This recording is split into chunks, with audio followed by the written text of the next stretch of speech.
So we've bought and tested all of Sony's 2020 4K TVs. Today, we'll be comparing their performance to see which one you should buy.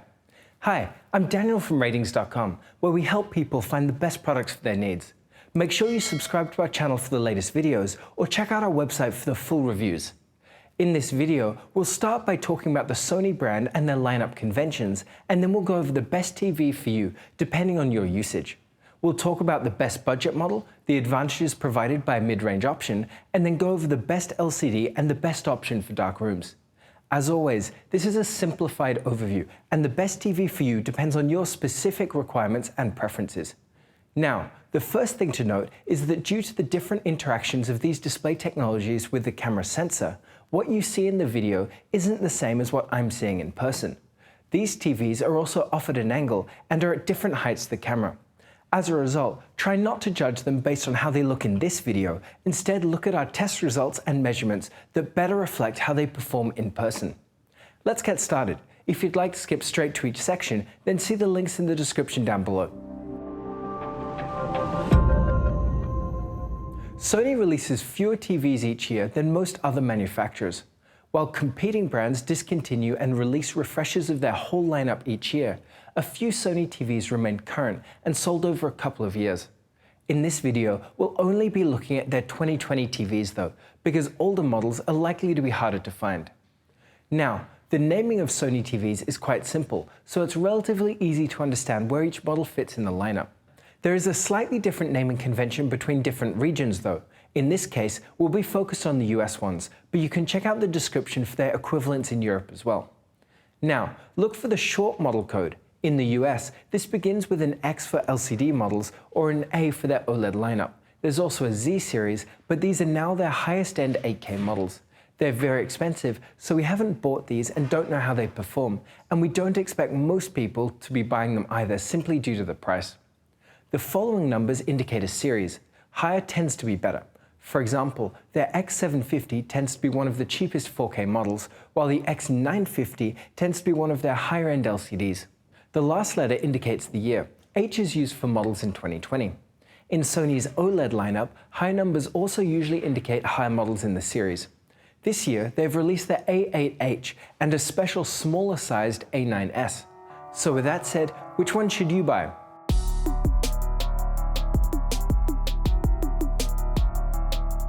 Well, if you're on a budget, then the X750H is a good choice.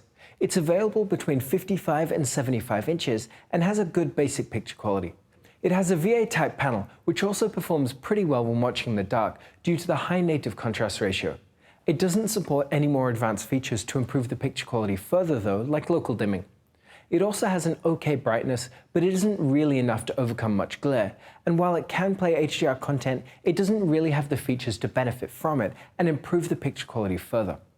Input lag is very low at 60 Hz, which is great for a responsive feel while gaming.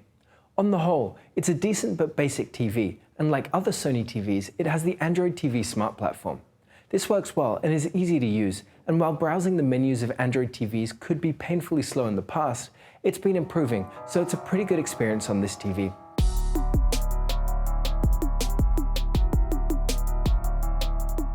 Now, if your budget allows for it and you're after a better picture quality or more advanced features, then check out the Sony X900H. It's quite a significant step up in Sony's lineup and does command a higher price, but there are improvements across the board over the X750H. On the picture quality side, this TV has a good local dimming feature to dim certain areas or zones of the backlight and produce a higher quality image in dark rooms. It also has the ability to get much brighter, which helps with overcoming glare if you've got a lot of light. This also shows for HDR content, where highlights can get decently bright and the TV supports a wide color gamut for more impactful HDR.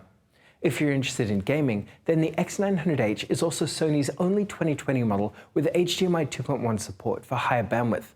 Now, at the time of this video, we weren't able to get this to work properly with our RTX 3080 graphics card. While the TV accepts a high bandwidth 4K signal at 120 Hz, the image is really blurry. If this is a bug, we expect it to be fixed in a future firmware update. We really don't know if it will though, and Vincent Teo from HDTV Test received a statement from Sony that this won't be fixed. Check out his video linked up here if you'd like more information. You can also always check out our review linked below for the latest information. The TV is also advertised to support variable refresh rates, but this is expected to be released in a future firmware update. All that being said, HDMI 2.1 support is still in very early stages. If you want to be future-proof for gaming with a new console or graphics card, then this may be a consideration for you. But for most people, the picture quality improvements will make the X900H a better option over the 750 if your budget allows for it.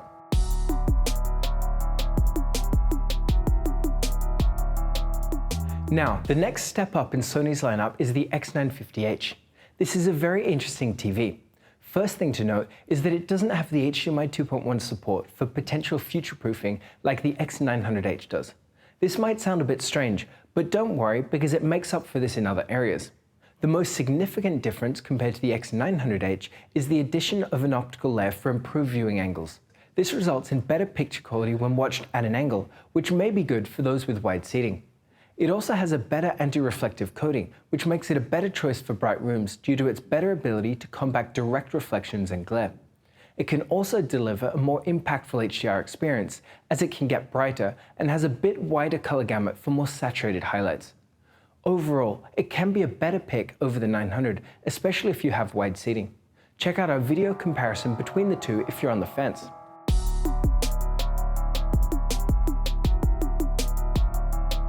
And now we move on to Sony's best TV for dark rooms, and for this we recommend the A8H.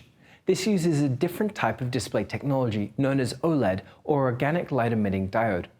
We won't go into the details of this here, but basically it allows for better picture quality if you watch in the dark, as it has the ability to turn off dark pixels on the screen completely, producing an infinite contrast ratio, which is one of the most important aspects of picture quality. This does come with some downsides though. It doesn't get as bright as high-end LCDs, so may not be a good choice for a bright room or for those who like a really bright image that pops. OLED TVs also have a risk of permanent burn-in, but we've done an investigation into this issue and don't expect most people who watch varied content to have any problems. You can see our video series linked below for more information. A quick note, if you're after an OLED TV but in a smaller size, then you might want to check out their 48-inch A9S. We haven't tested it, but expect it to perform very similarly to the A8H. As always, be sure to vote for the A9S on the suggestion tool on our website if you want to see us buy and test it. So that's it. What do you think of our selection? Have you bought one of them? Let us know what you think down below. You can also check out all of the measurements on our website. And if you like this video, subscribe to our channel or become an insider on the website for access to our latest test results first. Also, we're currently hiring in our offices here in Montreal for various positions. So if you want to help people find the best products for their needs, have a look at the careers page on our website.